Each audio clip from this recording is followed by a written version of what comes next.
and Brad, the two most famous physical therapists on the internet.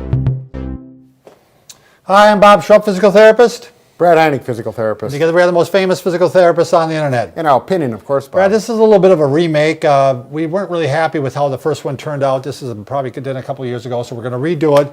Calf strain or calf tear. What is the absolute best self-treatment you can do? And we're going to show you from start to finish what you should do. Right, a number of different techniques, different options, and right. A few things that... We're going to show you a neat trick at the end. There you go. By the way, a neat one. A neat one. Yeah. I can't wait. So this is a common injury. This could be the weekend athlete, running the bases on a softball tournament, or very common among tennis players. They actually call it tennis leg. Sure. Sometimes. Yep. Someone hiking up a mountain. Yep. Using the calf muscles quite a bit. You start to feel that pain in there. It might be even somewhat severe, the pain. Yep. And you've tore some of the fibers of the muscle, not completely tore it, but enough that it hurts and that you have trouble walking on it. And I think the location of this, Bob, you would probably agree, is oftentimes mid calf. Right, where you get that change from the gastroc and the soleus right in there oftentimes. Yes, and it tends to be more medial, which means towards the other leg, right, on this side. Between the legs. That's the more common side. It can happen over here too, but that's where it tends to happen. Now, when it first happens, you certainly want to put some ice on it. That's do the compression thing. Right. Compression, ice, elevation. One thing you do not want to do is right away start stretching it out. No. If you've already tore some tissues, you don't need to keep aggravating them. No, and you may want to use crutches. Mm-hmm. The other little hint right now, which is a cool thing to try, is to actually take a piece of carpet or a piece of something that you can put in your shoe that's going to elevate it a little bit. Right. Ideally, go ahead. This is too thin.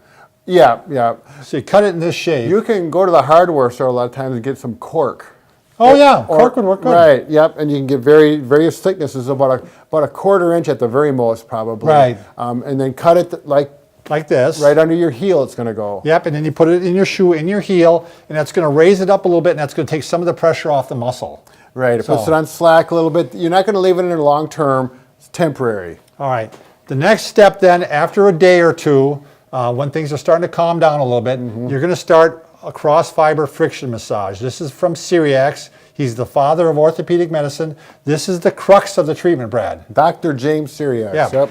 Yep. So what you're going to do is, I'll do it on this one, Brad. Yeah, go ahead. So again, it tends to be more on the inside here towards the other leg. Yep. As the muscle starts to heal, it heals in a kind of an erratic fashion. It's laying down scar tissue, which makes like a web. Right, if you think of like when you fly a kite and all your string gets all matted up together, that's kind of what's going on, but we need to get everything in line with the muscle fibers. The problem with being like this is that it tears again easily.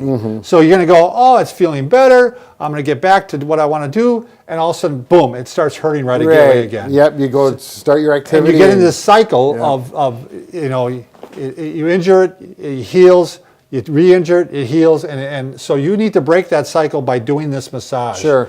And it often gives you relief right away too. That's what's nice about it. So you're going to go ahead and you're going to take your fingers and you're going to go across the massage. You're going to massage across the muscle like this. Now this is, you're going to start off. You can start off real light because that's all you might be able to tolerate. And it's nice to have the muscles somewhat on slack here. But eventually, you're going to really push down hard. As far as when not to do this, Bob, like you said, initially it's going to cause some pain, but after 20 to 30 seconds, if that pain is not coming down or at least stabilizing, if it gets worse after 30 seconds, stop. You're going to stop and you're going to go back to the ice. Exactly. Yeah. But if you start this and after 30 seconds to a minute, it actually even starts to numb or it feels even a little bit better. Right, yep. Then you're doing the right thing. And again, start off light, and then you're going to work to the point where you really get in there and rub. So that's about at that 20 to 30 second point when it's starting to feel better, then you get into it more. Yep, you start, and at one point you can push almost nearly as hard as you can, Brad. Yeah. And the time limit of this, now Cyriax would recommend doing this for 20 minutes. There's nobody on earth that's going to do this for 20 minutes, Brad. Well, we're going to find someone that does. Yeah, that's right. There's always those people who. And he would say 20 minutes 3 times a week. What I tend to do is, I've had these myself, Brad. I'll do it for like 5 minutes, if I can even do that, and I'll do it every day. Right, and the reason you cannot go more than 5 minutes is because your fingers start to hurt. Yeah, they start to wear out. You start to. Sometimes people go one finger over the top of the other. Sure. But you'll find the spot. You'll find the tender yeah. spot, and that's where you want to hit it. And again, this is the crux of the treatment. This is the one part of the treatment you don't want to, miss. I don't want to go off on a side note, but this also works on tendonitis and the Achilles tendon too. Oh yeah, we did a video on that, Yep. so works out really good. All right, now let's say you've been doing this, it's starting to feel better. Now you are going to want to start incorporating stretching and strengthening. Right. Correct, Brad? This may be a week, 2 weeks afterwards. Right. It all depends on the severity. Because you don't want to just do this and then go, I'm ready to play softball again, and just take off. I mean, you gotta build up some muscle now and build up the strength. So one of them that you want to do is what we call eccentric strengthening. Eccentric. Can you bring that chair over here, Brad, so I can hang on to something? I've been called... No, the chair. Oh, the chair. So I can hang I've on been to it. called eccentric. Yeah, no kidding. More than once in his life, too. So you can go up onto the staircase. Just get focused down here, Blondie. And you're going to just put your feet up on the end of the stairs like this. And what you're going to do is, this is the side that's involved. Right here. Yep.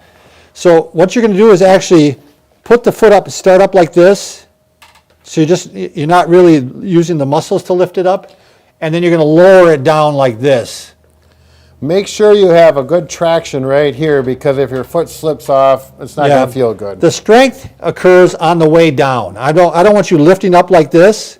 I want you to go ahead, and you got this foot up here, just put it up like this, and now come up, and then lower it down. Now you can't It's called eccentric. Right, you can't see this, but when he's up, his left opposite foot is carrying the weight. Yeah, of his I'm body. doing all the weight on the work on the left side to get it up. Now lowering it down. And you can lower them both down at the same time if you want, Sure. just to even take some of the stress off. But I want you to go ahead and do a good 10, 15 of those. Lower it down. 2 to 3 times a day? Yep, 2 to 3 times a day. Yep. And then while you're in that position, you can go ahead and start giving it a little bit of stretch, right, Sure, Brad? you bet. Yep.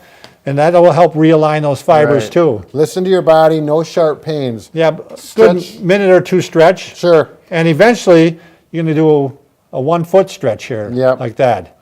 I never have the patience to go that long, but you probably should. I like I do longer stretches. I know. So, all I right. wish I could. By the way, you probably should too. Also, when you start stretching it, you're going to do the stretch with the knee straight, and you're also going to do the stretch with the knee bent. And oftentimes, a lot of people know this is a wall stretch where you can put your hands Right. on the wall.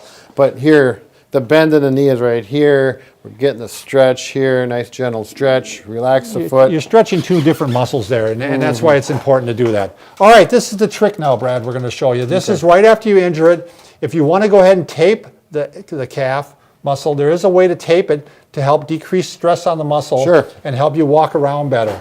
So why don't you get the tape, Brad? Okay, then. It's very simple taping technique. You want to come on this side? Sure, Bob.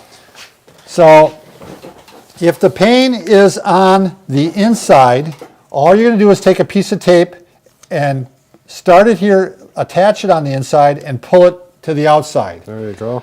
If the pain is on the outside, which is the example we'll show right now, pain is right here. He's going to attach it right here, and he's just going to pull the tape over. So I'm going to start the tape here, and you're going to pull and stretch. And if you could, if Lonnie was able to zoom in, you can see some wrinkles in the skin that you're pulling. Relax the muscle, pull. Pull really hard on that tape. Yep. And you need to have some decent tape, some tape that's made for it. Yeah, kinesio tape is what we're using right here. It's probably not the best one. You want to use a stiff athletic tape. Right. Wouldn't you say, Brad? Yep. We use the kinesio tape because you can see it. Right. But this isn't the tape I'd rather normally use.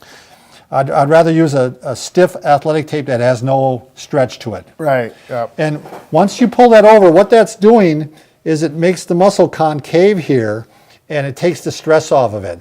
Now, I would do this. I would put it on, walk first without it, put it on, walk, Did it decrease the pain? Sure. Yes, keep it on. If it didn't, take it off. Right. I mean, there's no harm in trying this. So, You'll notice right away that it feels better. how are we doing, Lonnie? Did you give us a thumbs up yet? Okay, we're good. Remember, we can fix just about everything. We can fix calf muscles and everything, but we can't fix, Brad. A broken heart, but I think we can look at this. This kinesio tape, look at that. Get that on there. I don't have a heart. There's the heart. Thanks for watching.